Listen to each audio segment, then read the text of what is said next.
Esto es El Polígrafo de la Estrella de Panamá. Bienvenidos a una edición más de Polígrafo. Hoy nos encontramos con la economista y miembro del FAT, Maribel Gordón. Bienvenida. Muchas gracias por la invitación. Señora Gordón, la pregunta obligada, ¿qué pasó con el FAT?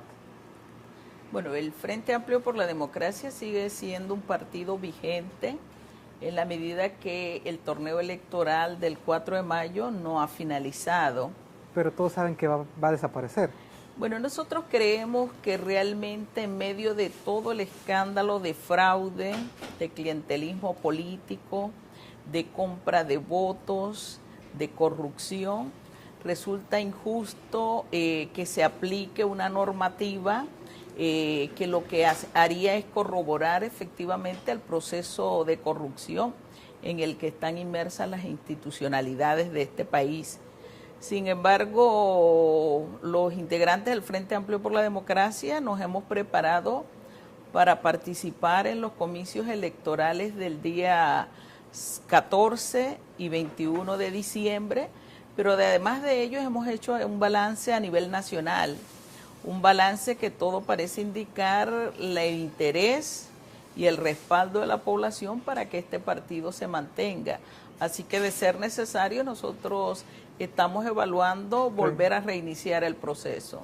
Pero justamente esta demora en culminar el proceso les afecta. Efectivamente, así es.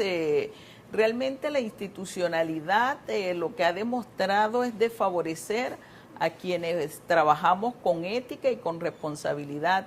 La prorrogación del proceso electoral nos afecta en la medida que se supone que ya debió definirse un proceso, debieron establecerse sus resultados finales y además de ellos abocarnos a un nuevo proceso que regiría a partir del 2015 y en el cual el FAT está tomando todos los requisitos necesarios para poder asumir nuevamente el reto que tenemos con esta población que está cansada de corrupción y que el torneo de 2014 evidenció ese proceso. La gente comenta está cansada de corrupción y el FAT se vendía como una opción diferente. Pero si el FAT era una opción diferente, ¿por qué no sacaron el mínimo? Porque el proceso implicaba competir contra 400 millones del PAT que recibieron todos los diputados de la asamblea anterior, de la cual un gran porcentaje fue reelecto. Significaba competir contra los recursos de los sectores de poder económico, que para ellos significa invertir en las candidaturas de la partidocracia, y significaba competir también contra el resto de los recursos que provienen del sector público, lo cual es ilegal. Es decir, usted no puede competir contra 400 millones que generan clientelismo político contra una publicidad mediática sesgada hacia los sectores de los partidos tradicionales y además de ello con todo el respaldo que tiene la institucionalidad, es decir, las leyes, los procesos, etcétera, etcétera. A eso se enfrentó el FAT, a un proceso fraudulento, a un proceso de clientelismo político y a un proceso que hoy día estamos viendo los resultados de lo que veníamos denunciando. Sí, habla de factores externos, pero ustedes a lo interno, ¿hubo o no hubo cosas que fallaron? Nosotros hemos planteado, el Frente Amplio por la Democracia participó en un torneo electoral 8 meses después de haber sido reconocido oficialmente como partido legalmente constituido. ¿Fue eso un error? Eso es un reto importante, fue una de las dificultades que tuvimos, además de no contar con recursos económicos, no vamos a negar la inexperiencia también en la vida política electoral, pero creo que ha sido un proceso también en donde nuestras convicciones se mantienen y se reafirman, que este país requiere refundarse y que para refundarse es necesario tener un instrumento político electoral, entre otras de la fórmula, y para eso estamos trabajando. ¿El Suntrax y el Frenadeso tienen la fuerza política que esperaban? Fíjate, el Suntra y Frenadeso, muchos de sus integrantes son parte del Frente Amplio por la Democracia, han demostrado y siguen demostrando tener respaldo. Una vez pasados los comicios electorales, el Suntra realizó una asamblea exitosa de respaldo a la gestión, y nosotros creemos que los métodos de lucha en las organizaciones populares son métodos que vienen siendo cuestionados precisamente por quienes son cómplices de estos procesos de corrupción. Nosotros avalamos y estamos conscientes de la participación del Suntra, de gran respaldo al Frente Amplio por la Democracia, igual que lo hizo Frenadeso. ¿Pero esa participación al final fue positiva o al contrario generó rechazo de la gente?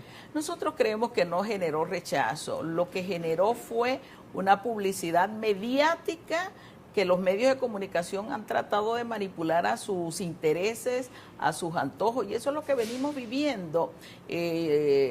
La población sigue clamando efectivamente por organizaciones que demuestren respaldar, respetar y defender sus intereses. Y creo que el Suntra y Frenadeso se han ganado ese sitial en este país. Pero el Suntra y el Frenadeso al final no fueron determinantes para la supervivencia del FAT, perdón. En un proceso de clientelismo político, indudablemente que son elementos que afectan. Nosotros no podemos romper con un status quo que ha venido prevaleciendo periodo tras periodo, que se ha ido profundizando y que, como bien lo dicen los hechos concretos, este ha sido el proceso más fraudulento, más corrupto en todos los procesos en los últimos 25 años, sin negar que en los otros procesos también se ha dado corrupción, clientelismo político, pero hoy día estamos evidenciando la magnitud de esos procesos. Habla de que en cuanto les den la notificación de que desaparecen, volverán a inscribirse o buscarán inscribirse nuevamente. Este hecho, este paso en falso, ¿no les va a pasar la factura para una nueva oportunidad? Bueno, lo primero, nosotros hemos hecho una evaluación a nivel nacional, en todas las provincias, en todas las comarcas, en los corregimientos, hemos estado conversando con sectores. Hasta el momento se ha manifestado el interés de estos sectores de mantenerse. Nosotros no creemos que es un paso en falso, nosotros creemos que es un paso que ha sido firme desde los sectores éticos, democráticos, populares de este país, que anhelamos efectivamente una transformación de la sociedad y que efectivamente, entre otras cosas, requiere un proceso de organización de la población, y hacia eso nos encaminamos. Una población que en términos generales tiene un bajo nivel de organización, los resultados electorales son estos, y precisamente por eso la institucionalidad elimina, obstaculiza el hecho de que sectores determinados de este país puedan organizarse de manera contundente y legal. Esto es El Polígrafo. Ya regresamos.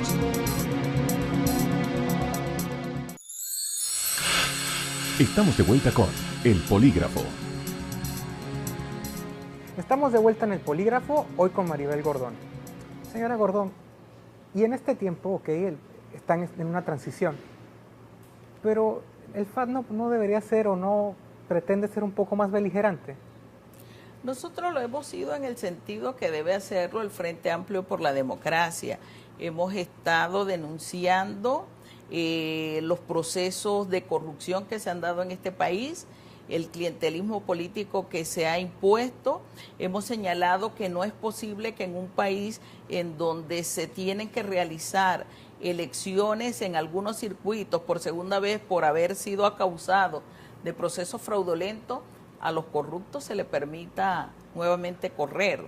No es posible que las críticas que se están haciendo por las cuales tuvo que omitirse las elecciones sean los mismos procesos que se están desarrollando. El clientelismo sigue imperando. Aquí se ha denunciado que en los procesos posteriores ha existido compra de votos, han sido utilizados programas gubernamentales para obtener adeptos en las elecciones. Entonces estamos sobre los mismos vicios, y en ese sentido el papel del Frente Amplio por la Democracia es impulsar un proyecto de reestructuración total, y creemos, y lo hemos señalado con mucha claridad, eso solo es posible a través de una constituyente originaria que refunda el país, que cambie el estatus institucional de crisis que tenemos, porque tenemos a los 3 órganos de gobierno inmersos en crisis. el legislativo, el judicial y el ejecutivo. Ninguno escapa a la crisis. Justamente en este programa la semana pasada, Olimpo Sáenz decía que la gente se equivoca, bajo la percepción de él, con la constituyente, que dice que el problema no es un problema de falta de leyes, sino de su aplicación. Bueno, nosotros diferimos en el sentido de a quién responden las actuales leyes, más allá de las aplicaciones o no de las mismas. ¿Y a quién responde? Han respondido una cúpula minoritaria de sectores de poder económico que históricamente, desde que este país se creó, han instituido el qué hacer y el cómo hacerlo, y no es para favorecer a las mayorías. En ese sentido, nosotros creemos que sí es necesario una nueva Carta Magna y no parches a la Constitución actual.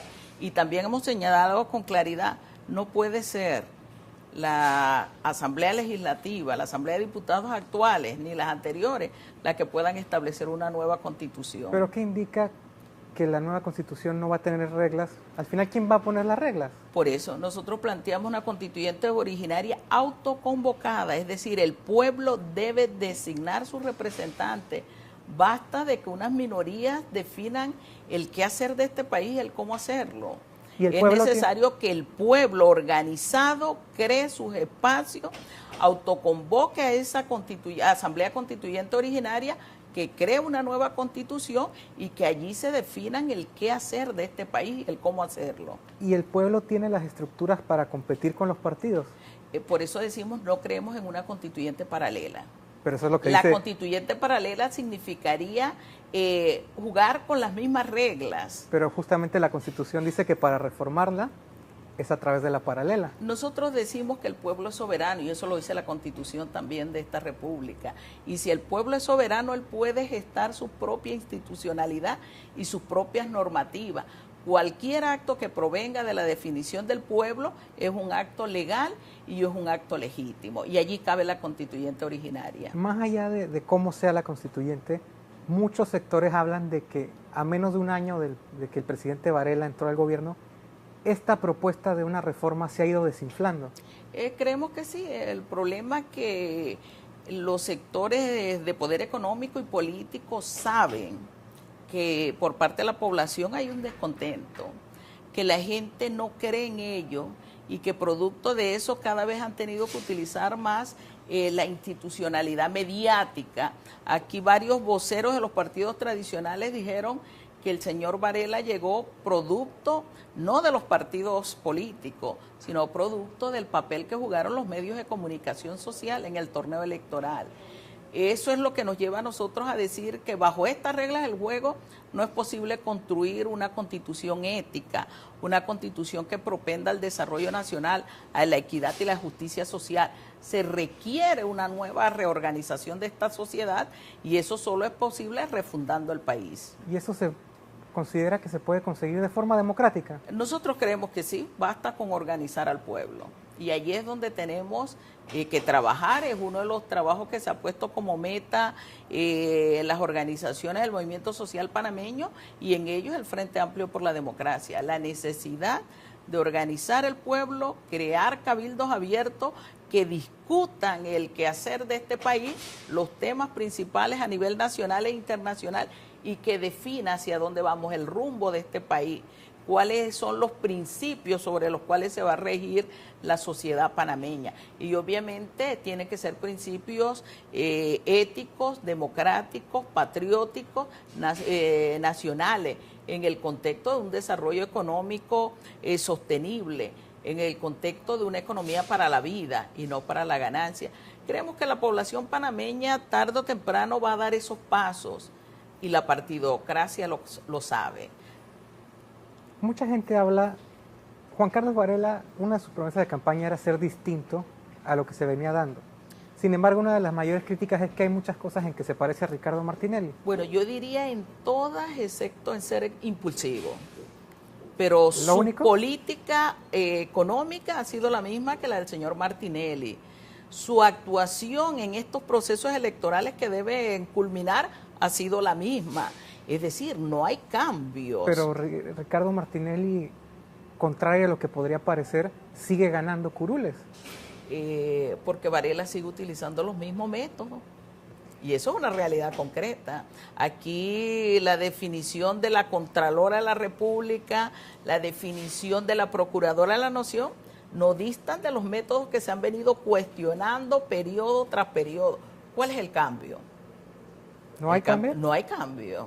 Los sectores populares no sentimos ningún tipo de cambio, los sectores profesionales tampoco, los sectores productivos de este país tampoco. Entonces, aquí hay figuritas los que se cambian, pero no hay una percepción distinta ni de política económica ni de gestión del quehacer público. Se sigue en las mismas prácticas, en los mismos procesos que han generado el estatus de crisis institucional en el que hoy vivimos. Esto es El Polígrafo. Ya regresamos. Estamos de vuelta con El Polígrafo. Estamos de vuelta para la parte final del Polígrafo, hoy con Maribel Gordón. Señora Gordón, hablaba del Contralor y del Procurador. ¿Cómo evalúan ustedes la forma en que ellos llegaron a obtener estos puestos? De la misma forma en que fueron cuestionados por todos los sectores de esta sociedad, incluso por los que hoy lo avalan, la llamada sociedad civil, que cuestionó el proceso. Es decir, figuras que, por ejemplo, en el caso de la Contraloría, el proceso se demoró incluso para llegar a acuerdos en donde los medios de comunicación social señalaron que se dio compra de votos. Ese fue el mismo proceso anterior. En el caso de la Procuradora de la Nación, referentes de nepotismo también, de relaciones, de círculos familiares cercanos. Entonces nosotros ahí es donde decimos, se mantienen las mismas prácticas. Y la pregunta que se hace el pueblo es si esas prácticas se han dado para nombrar a las personas que se suponen deben fiscalizar y deben investigar. Va a haber fiscalización e investigación, no solo del proceso anterior, que es de lo que se habla, sino de la gestión de este gobierno, de la gestión de los gobiernos anteriores a Ricardo Martinelli.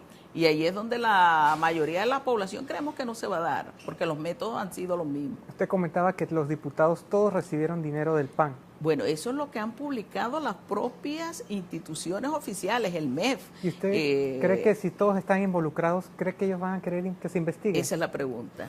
¿Y para qué nombran de esta manera entonces a la Contralora? ¿Ejercerá la Contraloría el ejercicio de investigar, de comenzar a unar en todos los diputados que fueron electos y no electos? Rafael Guardia, ¿cree que es el único? Como se dice en términos panameños, es el chivo expiatorio de un proceso de corrupción que viene desde el FES y que se profundizó con el PAN, y que el PAN no es la única institución pública del periodo anterior inmersa en los procesos de corrupción. La semana pasada Olimpo Sáenz también hablaba de que en la lotería se perdió mucho dinero. Se dice que en la lotería, sobrecostos en el Ministerio de Obra Pública, licitaciones, compras no muy bien esclarecidas en el Ministerio de Educación, en el MIDES. La corrupción ha estado a todos los niveles. Y esa es la pregunta. El pueblo dice, bueno, ¿y cuándo van a comenzar a investigar también al que se supone gestó todo el proceso? Y al final, por ejemplo, Guillermo Ferrufino, ¿qué pasó? Bueno, esos son de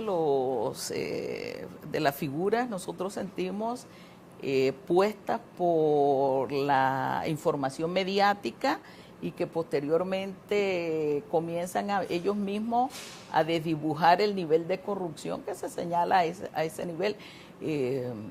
Pero ya no se le ha vuelto a mencionar. Por eso, ellos mismos comienzan a desdibujarlo, los propios medios de comunicación. ¿Habrá investigación para ese tipo de figuras? Es lo que nosotros nos preguntamos. ¿Los medios somos culpables de mucho de lo que está pasando? Con la disculpa, sí. Creemos que sí, ha jugado un papel totalmente parcializado, en donde aquí se siembran y se eliminan figuras, y eso es lo que ha venido sucediendo en este país. Los propios voceros de los partidos tradicionales dicen, bueno, son los medios de comunicación social realmente los que están ejerciendo el acto de la política electoral en medio de una campaña electoral. Por algo, Panamá tiene el porcentaje per cápita de América Latina más alta en publicidad en medio de los torneos electorales. Eso es una realidad que cada vez se viene profundizando más. Entonces tienen un papel también que han jugado en estos procesos y que lamentablemente no quieren hacerse un análisis autocrítico de cuál ha sido su rol. Y fíjate, estoy hablando de los medios de comunicación, no de los periodistas. La izquierda tiene el sistema en contra. En este país realmente la información es mediática. Aquí no se le da cabida a la participación, a los que se consideran o lo autodenominan progresistas, izquierdistas, comunistas, ni siquiera democráticos, ni siquiera si usted tiene un proyecto ético distinto al status quo reinante. Y esa es una realidad. Entonces sí, aquí hablamos mucho de libertad de expresión, pero realmente la expresión en este país está mediatizada. La gente, ¿usted cree que la gente se compra el discurso de la izquierda? Yo no creo que se trate de comprar el discurso de la izquierda. Yo lo que creo es que nosotros vemos todos los días en las calles a la población manifestándose porque no tiene acceso al agua potable, porque no tiene un servicio adecuado de recolección de la basura, de transporte público, porque se ha encarecido el costo de la vida, porque a partir del otro año vamos a pagar más por el servicio de energía eléctrica. Eso es lo que ha venido manifestando la población y sí, ha sido precisamente los sectores de izquierda los que han recogido las banderas del sentir de la población panameña. Usted no ve a los llamados partidos demócratas en este país expresarse. Por el contrario, todos han abanicado la política económica neoliberal que en este país ha conducido a desbaratar el agro, a generar informalidad laboral y a generar mayor pobreza. Usted nunca ha visto a ninguno de esos partidos tradicionales, cuando llegan al gobierno, ejercer una política económica distinta. Entonces, si esto es así, ¿a qué cree que se debió el fracaso del FAT? Insistimos, nosotros no lo llamamos fracaso, nosotros creemos que ha existido un revés electoral, efectivamente no se alcanzaron las cifras que nosotros teníamos previstas, entre otras cosas, producto de lo que hoy es evidente. Competir contra 400 millones que se distribuyó a los partidos políticos, a todos los diputados de la ex Asamblea de Diputados, de los cuales muchos de ellos se reeligieron, a no tener acceso a los medios de comunicación social para expresar el planteamiento del FAT, e indudablemente a un periodo corto de proyección que tuvimos, porque fueron 8 meses antes del torneo electoral. Eso limita la posibilidad y somos un partido nuevo que nos estamos dando a conocer como partido con una plataforma de gobierno distinta a la que emitieron las otras candidaturas presidenciales. Eso es una realidad en este país. ¿Y cree que va a haber algo distinto para ustedes en el 2019? Hay una poetisa panameña que llamó a ser tercos. Y el lema del FAT es: la esperanza se mantiene, hoy más que nunca. Esa llama de la esperanza está viva, porque precisamente la realidad concreta no nos dio el triunfo electoral, pero sí la razón. Lo que emitimos y señalamos y denunciamos hoy es evidente. ¿Quién puede ser un candidato del FAT para el 2019? ¿Genaro otra vez? Genaro, entre otros. Yo creo en la posición de que el movimiento social panameño tiene toda la capacidad y toda la interesa en hombres y mujeres que lo representen. ¿Hay figuras? Hay figuras y las figuras yo creo que son crecientes y vienen precisamente de las organizaciones que han estado al lado del pueblo. Y le voy a dar 3 nombres. Dígame. Y usted me dice lo primero que piensa. Genaro López. Honestidad. Saúl Méndez. Compromiso de lucha. Juan Carlos Varela. Corrupción. Ha sido parte de todos los gobiernos, ha sido parte de los gobiernos. Por último, usted habla de que quizás para el 2019 las cosas puedan cambiar. Pero ¿y con el Tribunal Electoral? Hay que hacer un cambio, entre otras institucionalidades que debe cambiarse. En las reglas del juego está el Tribunal Electoral. La Asamblea de Diputados no quiso aprobar unas reformas electorales que nosotros dijimos. No cumplen todos los cometidos, pero es un avance. Y se negaron precisamente por lo que hoy es evidente. hay que cambiar las leyes. El código electoral, y no lo digo ahora, lo hemos dicho desde el inicio, es antidemocrático. Eso es una realidad. Muchas gracias. Esto es todo por hoy. Este ha sido El Polígrafo. Nos vemos el próximo domingo.